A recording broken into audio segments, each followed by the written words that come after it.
Hello everyone.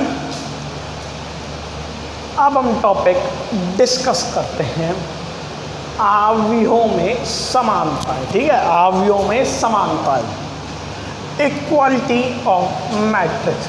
ठीक है, दो मैट्रिक्स कब बराबर होंगी, उसके लिए दो कंडीशन है बेटा। ठीक है, पहली कंडीशन क्या है कि उनकी जो कोटियां होती हैं अर्थात उनके जो ऑर्डर होंगे वो सेम होंगे। ठीक है, पहली कंडीशन। दूसरी क्या है, दोनों आवयवों में परस्पर एलिमेंट क्या है, समान होने चाहिए।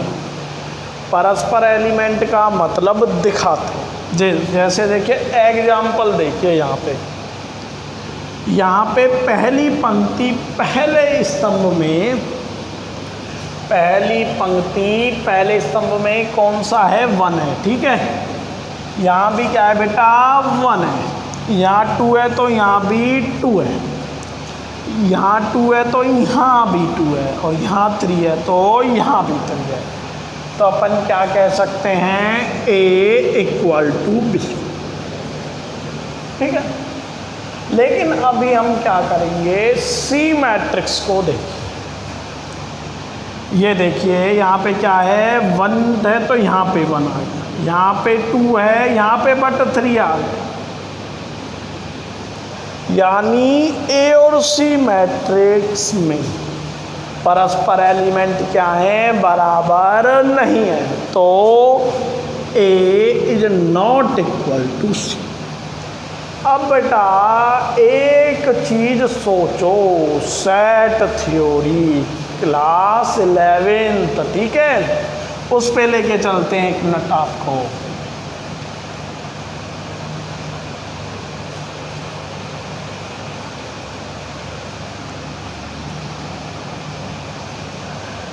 सेट थ्योरी में आपने क्या देखा था कि मान लीजिए कोई सेट एस है, 1 2 3 4, कोई माना सेट एस डैश है 2 3 1 4। ये दोनों सेट क्या आए थे, बराबर आए थे। कि सेट में ये मतलब नहीं था कि एलिमेंट कहीं भी हो, कोई बात नहीं है। ठीक है, लेकिन आवयव में ऐसा नहीं है। आवयव में यदि एलिमेंट, जैसे एग्जाम्पल अभी मैंने लिखे थे और भी लिख लेते हैं, 1 1 1 2, ये 1 है। ठीक है, B = 1 2 2 1 2। ठीक है, देखिए इसमें चाहे 3 एलिमेंट अपने उन्हीं स्थानों पे हैं, लेकिन यहाँ पे 1 है, यहाँ पे 2 आ गया, यहाँ पे भी 1 आता, तब ये क्या होते, इक्वल मैट्रिसेस होते।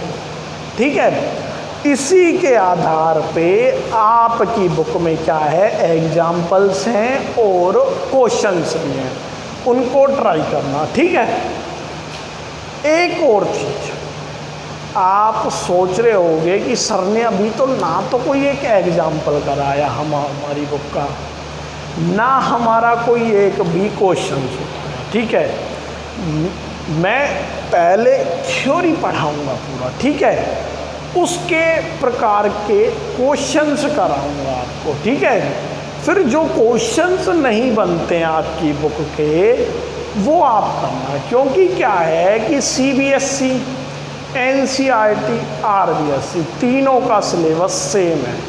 ठीक है, यदि मैं एक क्लास की, एक बोर्ड की बुक ले लूँ तो NCERT की बुक में वो क्वेश्चंस है तो सही, लेकिन कहाँ है पता नहीं। ठीक है, लेकिन उनको कन्फ्यूजन होगा। फिर CBSE वाले हो गए, उनको कन्फ्यूजन होगा कि ये क्वेश्चन, मैंने मान लिया कोई क्वेश्चन RBSE में वो क्वेश्चन नंबर 16, तो NCERT में शायद वो 10वें नंबर पे हो। ठीक है, इसी कारण मैं थ्योरी और जिस टाइप के क्वेश्चंस हैं उनको कराऊंगा, फिर आप खुद ट्राई करना। ठीक है,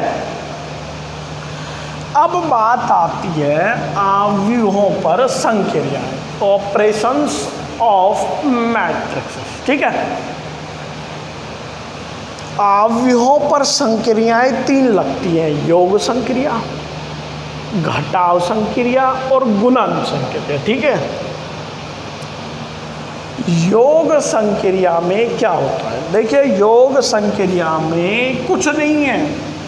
देखिए, ये 2 संक्रियाएं तो कुछ नहीं है, लेकिन ये थोड़ा सा है, इसमें थोड़ी सी चीज समझने की है। ठीक है बेटा,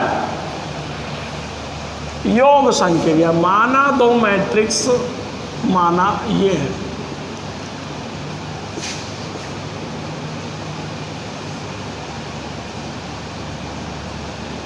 ठीक है। योग संक्रिया में कुछ नहीं करना, योग संक्रिया में सबसे पहले इनको जोड़ना है। जोड़ने से पहले ये देखना होगा कि दोनों की कोटि, जिन 2 मैट्रिक्स को अपन क्या कर रहे हैं, जोड़ रहे हैं, तो वो दोनों क्या, उनकी कोटि बराबर है या नहीं। यदि बराबर होए तभी आगे जुड़ेगी। देखते हैं इन मैट्रिक्स की कोटि 2 क्रॉस 2, इसकी 2 क्रॉस 2, तो दोनों की क्या है, कोटि बराबर है। ठीक है, दोनों की क्या है, कोटि क्या है, बराबर आ गई। तो दोनों को जोड़ दो तो A बराबर। अब जुड़ेंगे कैसे? जुड़ेंगे कुछ नहीं, परस्पर एलिमेंट जोड़ने हैं। 1 + 2, 3 + 1, 2 + 3, 4 + 1। ठीक है, तो उत्तर कितना आया? A बराबर बेटा 3, 5, 4, 5। ठीक है, ठीक है, ये है।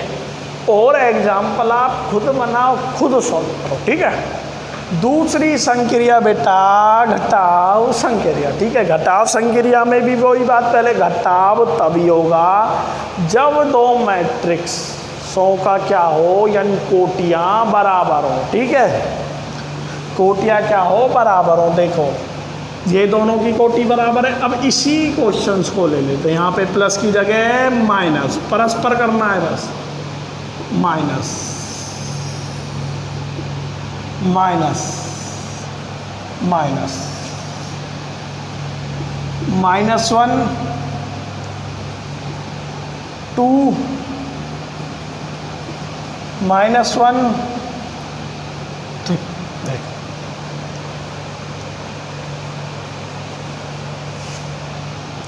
ये देखो, ये हो गई अपनी घटाव संक्रिया। ठीक है, अब बात करेंगे अपन बेटा गुणन संक्रिया, यानी मल्टीप्लिकेशन ऑफ ए मैट्रिक्स। ये बहुत इम्पोर्टेंट है, इसको समझने में टाइम, यानी थोड़ा सा दिमाग लगेगा। ठीक है, थोड़ा सा ध्यान देना इस बात पे, जोड़ या घटा, यानी जोड़ या घटाव संक्रिया की तरह नहीं है। ठीक है,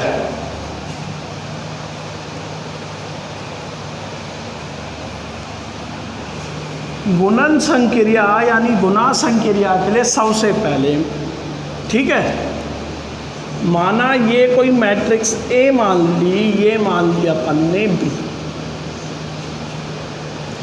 इनका गुणन होगा तो इसको A और B तरीके से लिख सकते हैं। इसका माना अपन ने कोटि, अपन ने I क्रॉस J है, इसकी माना अपन ने M क्रॉस M है। ठीक है, ये गुणन तभी संभव होगा इनके बीच में जब J = M, यानी ये दोनों चीज क्या है, बराबर आए, तभी गुणन संभव होगा बेटा। ठीक है, और जो गुणा करने के बाद मिलेगी मैट्रिक्स, उसका ऑर्डर क्या होगा? देखो, ये तो क्या है, हट जाएंगे, तो A B,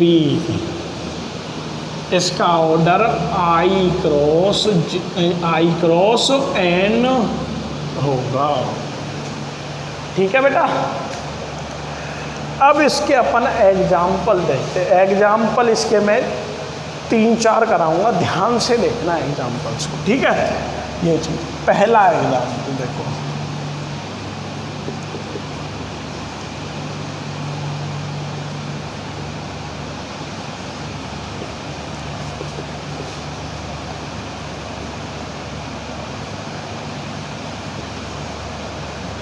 A भी लिखा, सबसे पहले अपन को क्या करना है, इसकी कोटि 2 क्रॉस 2, 2 क्रॉस। अपन ने क्या बताया था, ये वाली चीज़ इसके बराबर होनी चाहिए। ठीक है, ये दो दो है, बराबर है, कोई दिक्कत नहीं। और जो अपनी मैट्रिक्स बनेगी उसका ऑर्डर कितना आएगा, इनको तो हटा लो, ये तो हट गए, बचे क्या, 2 क्रॉस 2 की मैट्रिक्स। ठीक है, 2 क्रॉस 2 की मैट्रिक्स आ जाएगी। ठीक है, अब देखते हैं मैट्रिक्स कैसे करेंगे। कुछ नहीं करना, देखिए पहले देखिए ये वाली क्या होगी, पहली पंक्ति पहला स्तंभ होगा, क्या नहीं होगा, पहली पंक्ति जो भी यहाँ पे एलिमेंट आएगा वो पहली पंक्ति पहला स्तंभ का आएगा बेटा। ठीक है, तो इसी प्रकार अपन को इसकी तो पूरी पहली पंक्ति ले लेनी है और इसका पूरा पहला स्तंभ ले लेना है। ठीक है, तो कैसे करेंगे, 1 का 2 से। ठीक है, परस्पर करना है, 1 into 2, फिर इसमें प्लस का साइन, फिर 2 का 3 से, 2 into 3, कंप्लीट है। अब यहाँ पे एलिमेंट जो आएगा वो कौन सा आएगा, पहली पंक्ति दूसरा स्तंभ का आएगा ना यहाँ पे, तो इसकी जगह अपन क्या करेंगे, दूसरा 1 into 4 प्लस 2 into 5। ठीक है, उसी प्रकार ये यदि यहाँ पे लेंगे तो दूसरी पंक्ति पहला स्तंभ, तो स्तंभ तो पहला ले लिया अपन ने ये वाला, और पंक्ति है तो 3 into 2 यानी 3 का इससे। ऐसे करना है अपन को, ये वाला रूल लगाना है, यों और यों। ठीक है, ये मत कर देना 3 का 3 से, फिर 4 का 2 से, यों यों। एक तरह का अपन कह सकते हैं ये रूल लगाना। ठीक है, 3 into 2 प्लस 4 into 3। ठीक है, यहाँ करेंगे तो 3 into 4 प्लस 4 into 5। इनका कैलकुलेशन करो, जैसे अपन का इसका आया 2, इसका 6, इन दोनों को फिर जोड़ के नई मैट्रिक्स लिखो, इसका 4 इसका 10 दोनों को जोड़ के नई मैट्रिक्स लिखो, इसका 6 प्लस इसका 12 इनको जोड़ के नई मैट्रिक्स लिखो, 12 प्लस 20 इनको जोड़ के नई मैट्रिक्स लिखो। ठीक है बेटा, उतार